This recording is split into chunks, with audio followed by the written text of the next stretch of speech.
أما بعد فإن خير الحديث كتاب الله وخير الهدي هدي محمد صلى الله عليه وسلم وشر الأمور محدثاتها فإن كل محدثة بدعة وكل بدعة ضلالة وكل ضلالة في النار. اللهم صل على محمد وعلى آل محمد كما صليت على إبراهيم وعلى آل إبراهيم إنك حميد مجيد. اللهم بارك على محمد وعلى آل محمد كما باركت على إبراهيم وعلى آل إبراهيم إنك حميد مجيد. رب اشرح لي صدري ويسر لي أمري واحلل عقدة من لساني يفقهوا قولي. رب زدني علما رب زدني علما رب زدنی علما. ہر قسم کی حمد و ثنا، تعریف، توصیف، کبریائی اور بڑائی اللہ وحدہ لا شریک کے لیے نیک ہے، جو تمام جہانوں کا پالنے والا، مشکل کشا، حاجت روا، بگڑیاں بنانے والا، اولاد عطا کرنے والا، عزت و ذلت کا مالک ایک اللہ رب العالمین کی ذات اقدس ہے. لا تعداد انگنت درود و سلام ہو امام الہدا، امام البشر، خاتم الانبیاء جناب محمد رسول اللہ صلی اللہ علیہ وآلہ وسلم کی ذات اقدس پر، جن کی محنت اور مشقت سے اللہ رب العالمین نے اس دین حنیف کو ہم تک پہنچایا، اور اللہ رب العالمین نے آپ علیہ السلام کی محنت اور مشقت سے ہی آپ علیہ السلام کو ایک عظیم شان جماعت سے نوازا. حمد و ثنا کے بعد اللہ رب العالمین نے اپنے مقدس کلام میں ارشاد فرمایا کہ اللہ رب العالمین نے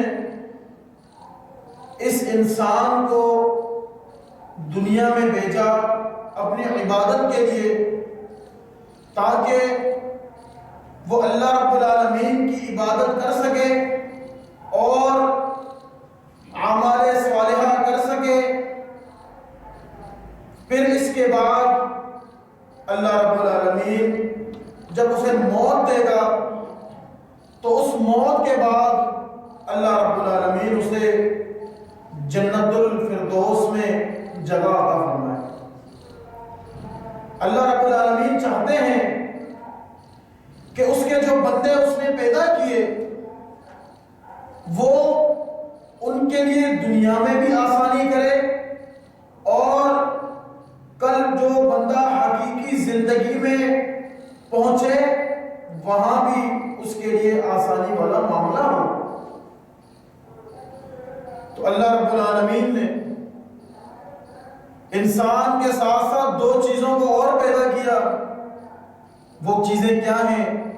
سورہ ملک میں اللہ رب العالمین فرماتے ہیں الذی خلق الموت والحیات لیبلوکم ایکم احسن عملا. اللہ رب العالمین نے زندگی اور موت کو پیدا کیا، کس لیے؟ تاکہ وہ جان سکے، وہ دیکھ سکے کہ تم میں سے نیک اعمال کون کرتا ہے. ایکم، تم میں سے، احسن عملا، نیک اعمال، اچھے اعمال کون کرتا ہے. اللہ رب العالمین نے یہ نہیں فرمایا کہ اکثر اعمال یا کثیر الاعمال، اللہ نے یہ نہیں فرمایا کہ کون زیادہ عمل کرتا ہے، اس کے اعمال زیادہ ہوں گے، نہیں، اللہ فرماتا ہے احسن عملا، کہ نیک عمل کون کرتا ہے۔ ایک بات ہمیں یاد رکھنی چاہیے کہ اللہ رب العالمین کو وہ عمل بڑا پسند ہے جو کم کیا جائے لیکن مستقل کیا جائے۔ عمل بھلے ہی تھوڑا ہو لیکن وہ مسلسل ہو، اللہ رب العالمین کو یہ عمل بڑا پسند ہے۔ تو اللہ رب العالمین نے زندگی اور موت کو اس لیے پیدا کیا۔ اب اس دنیا کے اندر جو ہم گزار رہے ہیں اپنی زندگیوں کو،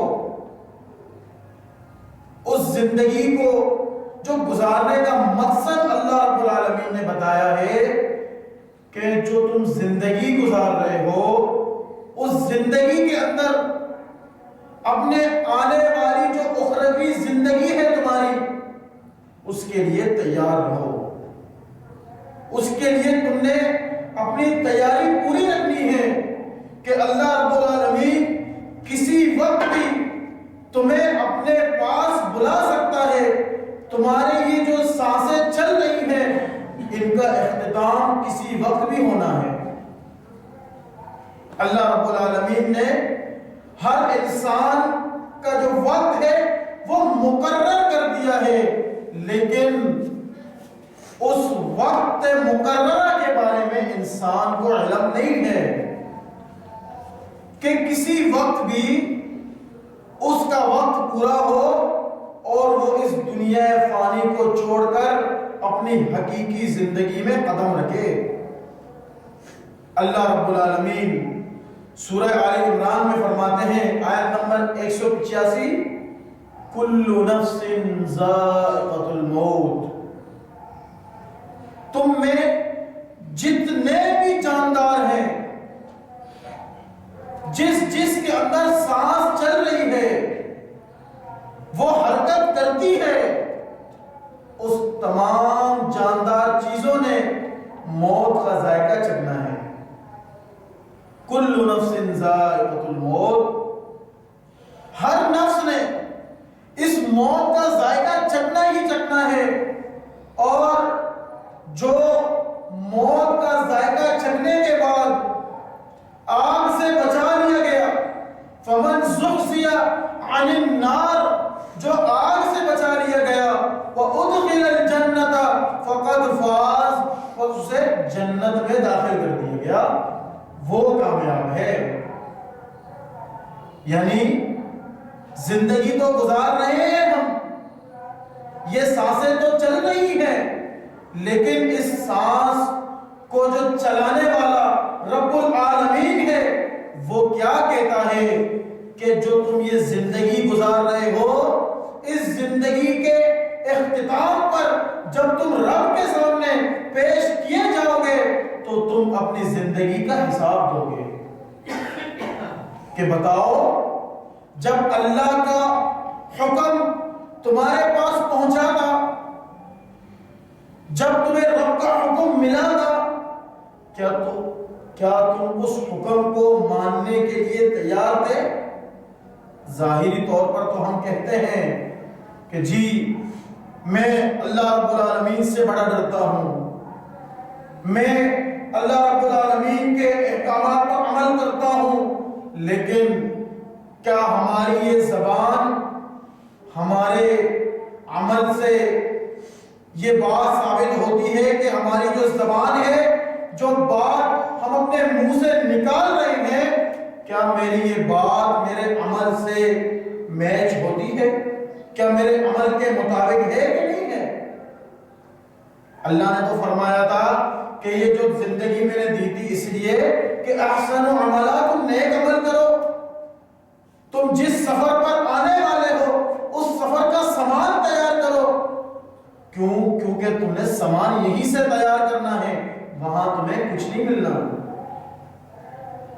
اللہ رب العالمین قرآن مجید میں فرماتے ہیں کہ جب انسان اپنی موت کو سامنے دیکھ لے گا، جب موت اسے آ پکڑ لے گی تو وہ کیا کہے گی اے اللہ کچھ مہلت دے دے، کچھ گھڑی کی مہلت اگر مجھے مل جائے، میں اپنے جو قریب کے لوگ ہیں انہیں وصیت کروں کہ وہ میرے مال سے کچھ صدقہ کر لیں تاکہ میں نیکوکار میں شامل ہو جاؤں۔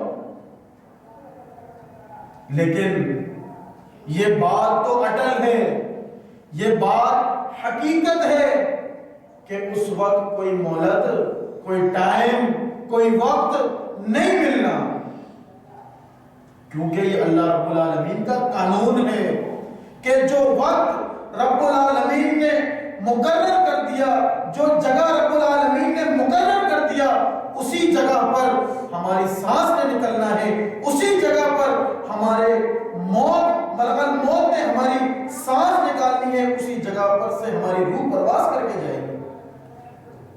جگہ اور وقت اللہ رب العالمین نے متعین کر دیا ہے۔ بنی اسرائیلی روایت ہے، حضرت سلیمان علیہ السلام کے مجلس میں ملک الموت تشریف لاتے ہیں انسانی شکل میں۔ وہ ایک بندے کو گھور رہے ہوتے ہیں، بڑے غور سے اس کو دیکھ رہے ہوتے ہیں۔ سلیمان علیہ السلام سمجھ جاتے ہیں کہ یہ موت کا فرشتہ ہے، کیونکہ وہ اللہ کے نبی ہیں۔ تو وہ وہاں سے دوبارہ چلا جاتا ہے ملک الموت۔ تو حضرت سلیمان علیہ السلام اپنے ساتھی سے، اپنے اصحاب سے کیا کہتا ہے کہ میں نے تمہارے پیچھے ایک عجیب و غریب چیز دیکھی ہے۔ تو وہ شخص کہتا ہے کہ مجھے بڑا خوف محسوس ہو رہا ہے، مجھے اپنی طبیعت میں عجیب سا محسوس ہو رہا ہے۔ تو آپ ایک کام کریں، آپ مجھے اس ہوا کو حکم دیں تاکہ مجھے اٹھا کر ہندوستان کے کسی فلاں پہاڑ پر پہنچا دیں۔ حضرت سلیمان علیہ السلام ہوا کو حکم دیتے ہیں، اس بندے کو وہاں سے لے جا کر اس پہاڑ پہ بٹھا دیا جاتا ہے۔ تو دوبارہ ملک الموت اس مجلس میں آتا ہے اور مسکراتا ہے۔ سلیمان علیہ السلام کیا کہتے ہیں؟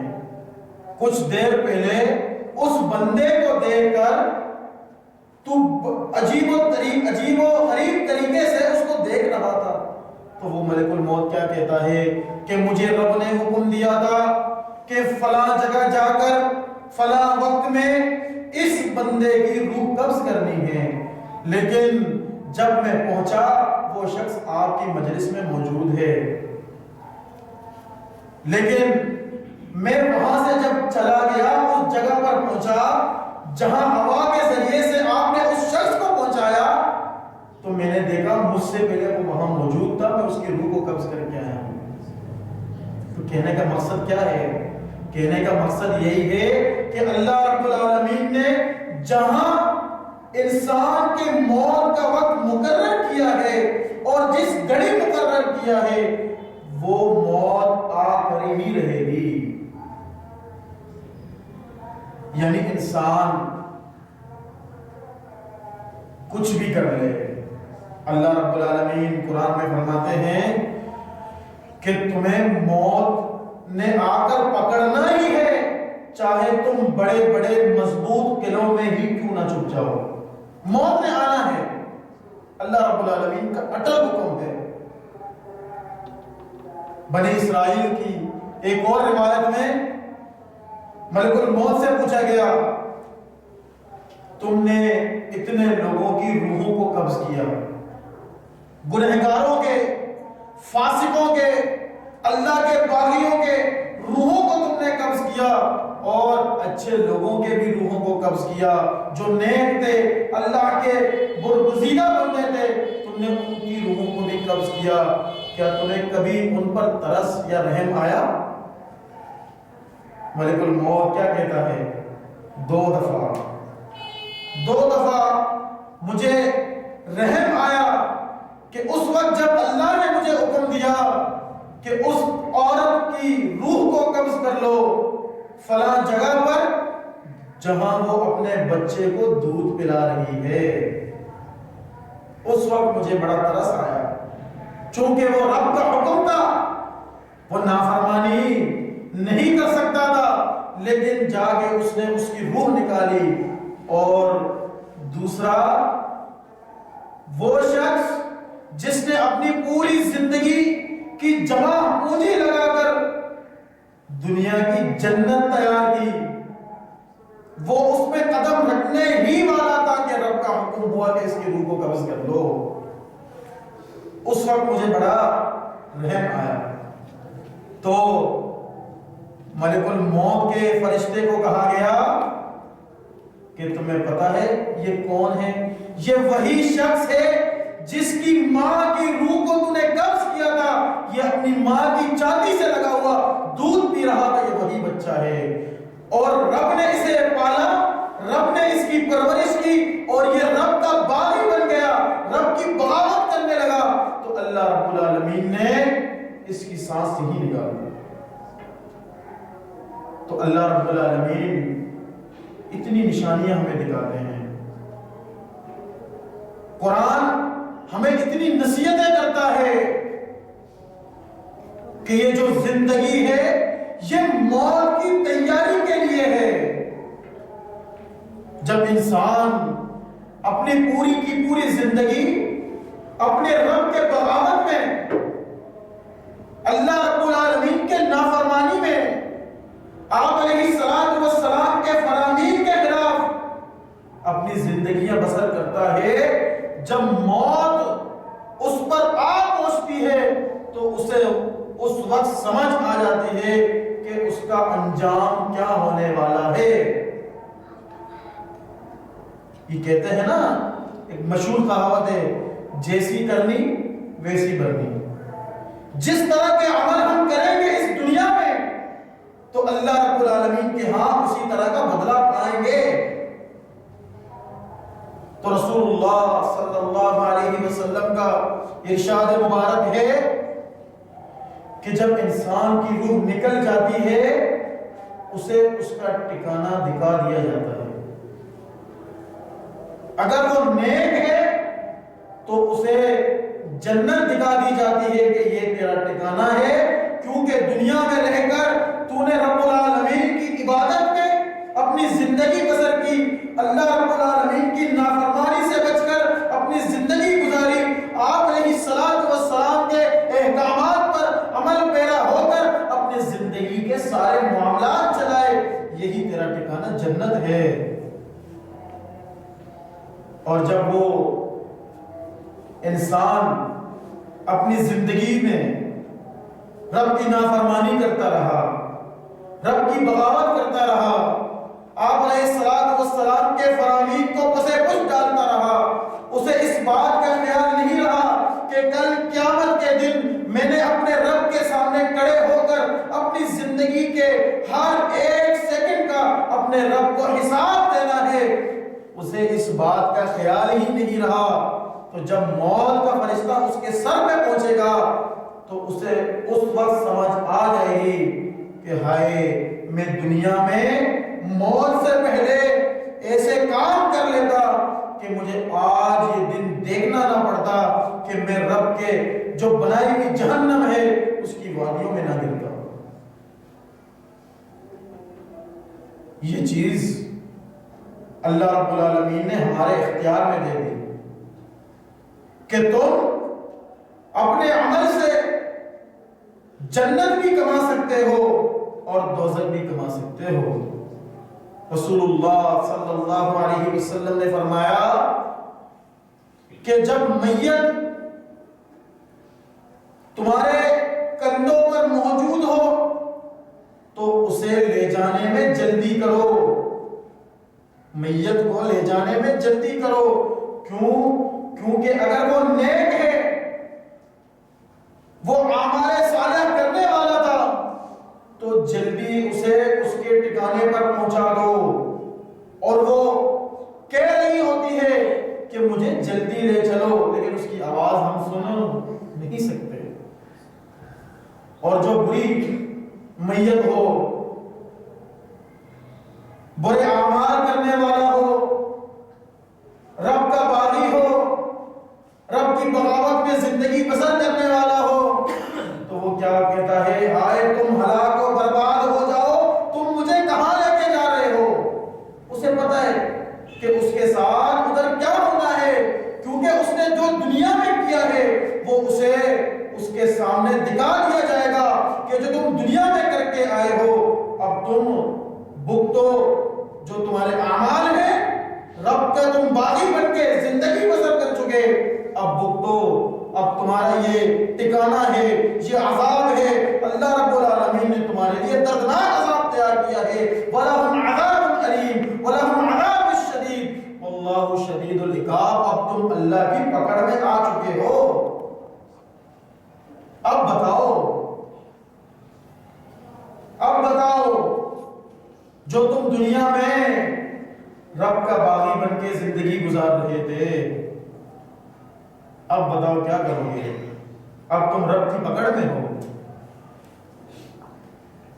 تو ہمیں خود سوچنا چاہیے، اپنی زندگیوں پر غور کرنا چاہیے، ہمیں تدبر کرنے کی ضرورت ہے واللہ کہ ہم کس راستے پر چل پڑے، کس ڈگر پر ہم گامزن ہیں کہ ہم اللہ رب العالمین کی بغاوتوں میں، آپ علیہ السلام کی نافرمانیوں میں اپنی زندگیاں بسر کر رہے ہیں۔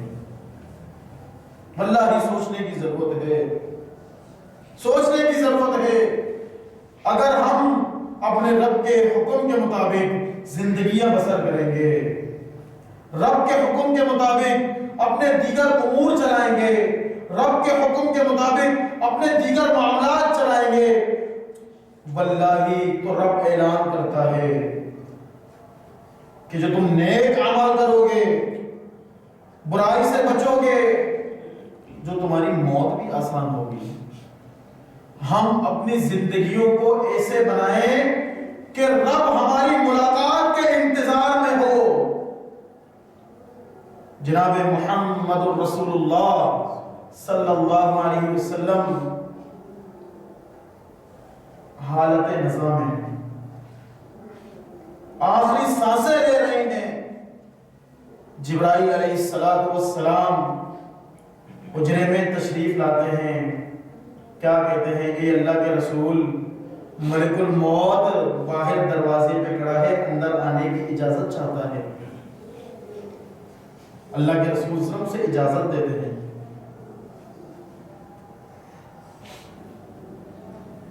کیا عالم ہوگا یہاں؟ اس بات کو سن کر ہمیں اپنے بارے میں سوچنا چاہیے۔ موت کا فرشتہ کیا کہتا ہے کہ مجھے حکم ہے کہ میں آپ کی روح کو قبض کروں، تو موت کا فرشتہ کیا کہتا ہے کہ اللہ آپ کی ملاقات کے انتظار میں ہے۔ یہاں یہ بات سوچنے والی ہے کہ ہمارے اعمال ایسے ہیں کہ ہم یہ تصور کر سکیں، ہم یہ سوچیں کہ رب ہماری ملاقات کا انتظار کر رہا ہے۔ ہر انسان خود اپنے بارے میں جانتا ہے، ہر شخص کو پتا ہے کہ وہ اپنی زندگی کس طرح گزار چکا اور کس طرح گزار رہا ہے، ہر انسان خود جانتا ہے۔ اس لیے کہتے ہیں جیسے کرو گے ویسے ہی بھرو گے۔ اگر ہم دنیا میں نیک عمل کریں گے تو اللہ رب العالمین کی جنتوں کا حقدار بنیں گے، جنتوں کے عیش و عشرت سے فائدہ اٹھانے والے ہوں گے۔ اگر برے اعمال کریں گے، اپنی زندگیوں کو رب کی بغاوت میں گزاریں گے تو رب تعالیٰ ہمیں جہنم کی وادیوں میں ڈالے گا۔ جہنم کیسی ہے؟ جنت کے بارے میں رب نے فرمایا جنات تجری من تحتها الانہار، وہ بڑی خوبصورت جگہ ہے، وہ باغات ہیں، وہ عیش و عشرت کی جگہ ہے جہاں نہریں بہتی ہیں۔ لیکن جہنم کیا ہے؟ رسول اللہ صلی اللہ علیہ وسلم کی مجلس میں صحابہ کرام موجود ہیں، ایک خوفناک آواز آتی ہے، اللہ کے رسول صلی اللہ علیہ وسلم فرماتے ہیں کہ تمہیں پتہ ہے کس چیز کی آواز ہے؟ صحابہ کرام کیا فرماتے ہیں؟ اللہ اور اس کا رسول بہتر جانتا ہے۔ جناب محمد الرسول اللہ صلی اللہ علیہ وسلم نے فرمایا کہ آج سے 70,000 سال پہلے ایک پتھر جہنم میں پھینکا گیا تھا جو آج جا کے جہنم کی وادی میں گری ہے۔ صرف اس بات سے ہم اندازہ لگا لیں کہ جہنم کی ہولناکیاں کس قدر ہیں، کہ کیا معاملہ ہوگا وہاں کے لوگوں کے ساتھ۔ لیکن یہ بات ہمیں یاد رکھنی چاہیے کہ رب نہیں چاہتا کہ اس کے بندے اس آگ میں جلیں۔ رب تو چاہتا یہی ہے کہ اس نے جو بندے پیدا کیے ہیں، جو مسلمان ہیں، جو آپ علیہ السلام کے رسالت کو ماننے والے ہیں، گناہگار ہیں۔ اللہ کہتا ہے گناہ کرنے کے بعد میری طرف پلٹ کر آؤ۔ جب ہم رب کی طرف پلٹ کر جائیں گے، جب ہم رب کے ہو جائیں گے، تو رب تعالی ہماری موت کو بھی آسان کر دے گا۔ جب ہماری موت آسان ہو جائے گی تو ہمارے قبر کے معاملات آسان ہو جائیں گے، اور کل قیامت کے دن اللہ رب العالمین کی جنتوں میں داخل ہوں گے۔ رب تعالی یہ چاہتا ہے، رب تعالی یہ چاہتا ہے کہ جو اس سے وعدہ کیا گیا ہے اس وعدے کو وفا کیا جائے۔ رب تو یہ چاہتا ہے، اور ہم کیا چاہتے ہیں ہم بخوبی جانتے ہیں۔ جب انسان اپنے معاملات ایک دوسرے کے ساتھ خراب کر دیتا ہے، چھوٹے چھوٹے معاملات ذاتیات پر آ جاتے ہیں، تو پھر گواہی دینے والا بھی کوئی نہیں ہوتا۔ رسول اللہ صلی اللہ علیہ وسلم کی مجلس میں صحابہ کرام موجود ہیں، میت سامنے سے گزرتی ہے، صحابہ کرام فرماتے ہیں یہ ایسا تھا، ایسا تھا، اس کے یہ معاملات تھے، اس کے وہ معاملات تھے۔ رسول اللہ صلی اللہ علیہ وسلم نے فرمایا واجب ہو گئی۔ تھوڑی دیر بعد ایک اور میت گزری، صحابہ کرام اس کی تعریفیں کرنے لگے، بڑا نیک تھا، پرہیزگار تھا، متقی تھا، رب کی عبادت میں مشغول رہتا۔ تو رسول اللہ صلی اللہ علیہ وسلم نے فرمایا واجب ہو گئی۔ صحابہ کرام فرماتے ہیں اللہ کے رسول دونوں کے بارے میں آپ نے یہی الفاظ فرمائے، کیا معاملہ ہے؟ رسول اللہ صلی اللہ علیہ وسلم نے فرمایا کہ جس میت کے بارے میں جو تم گواہی دیتے ہو وہی اس کے ساتھ معاملہ ہوتا ہے۔ اگر اس کے اچھائی کے بارے میں تم گواہی دیتے ہو، اس کی نیکی کے بارے میں تم گواہی دیتے ہو، اس کے اچھے معاملات کے بارے میں تم گواہی دیتے ہو، اس کے اچھے اخلاق کی تم گواہی دیتے ہو، تم ہر چیز کی گواہی دیتے ہو، تو اللہ تعالیٰ اس کے ساتھ وہی معاملہ کرتا ہے۔ اور تم اس کی برائی کرتے ہو، اس کی برائیاں بیان کرتے ہو، اس کی خرابیاں بیان کرتے ہو، تو اللہ رب العالمین اس میت کے ساتھ وہی معاملہ کرتا ہے۔ تو ہم خود سوچیں، کیا ہمارے مرنے کے بعد، دیکھیں دنیا میں کسی نے ہمیشہ نہیں رہنا، دنیا سے رخصت ہو جانا ہے، دنیا سے ہم نے چلے جانا ہے۔ حضرت علی المرتضی رضی اللہ تعالی عنہ کا قول ہے، سارے انسان سو رہے ہیں، کیا فرماتے ہیں کہ سارے انسان سو رہے ہیں، آنکھ اس وقت کھلے گی جب حقیقی زندگی میں قدم رکھے گی، وہ تب پتہ چلے گا اب ہم کیا کر کے ہیں، اب پتہ چل رہا ہے کہ ہم دنیا میں کیا کر کے آئے ہیں، اپنے معاملات کس طرح بگاڑ کر آئے ہیں۔ تو خود سوچ لیں کہ ہم نے اپنے معاملات ایک دوسرے کے ساتھ صحیح کرنے ہیں تاکہ کل ہمارے مرنے کے بعد ہماری اچھائی کی گواہیاں دی جائیں، ہمیں اچھے ناموں سے یاد کیا جائے، تاکہ رب اس بندے کی گواہی کی وجہ سے میرے ساتھ آسانی والا معاملہ فرمائے۔ اگر ہم ایسا نہیں کریں گے تو ہم خود جانتے ہیں کہ ہمارے اعمال کس طرح کے ہیں اور ہم کیا عمل کر رہے ہیں، ایک دوسرے کے ساتھ ہمارے کیا معاملات ہیں، واللہ ہم خود جانتے ہیں اور رب جانتا ہے اور کوئی نہیں جانتا۔ انسان کہیں بھی کونے میں جا کر، تنہائی میں جا کر کوئی بھی عمل کر لے، صرف وہی جانتا ہے، اس کا رب باخبر ہے اور کوئی نہیں جانتا۔ اسی لیے ہمیں ایک دوسرے کے ساتھ اپنے معاملات کو درست کرنا چاہیے تاکہ ہمارے مرنے کے بعد ہمارے لیے دعا کریں۔ رسول اللہ صلی اللہ علیہ وسلم نے ایک خوشخبری بھی بیان کی،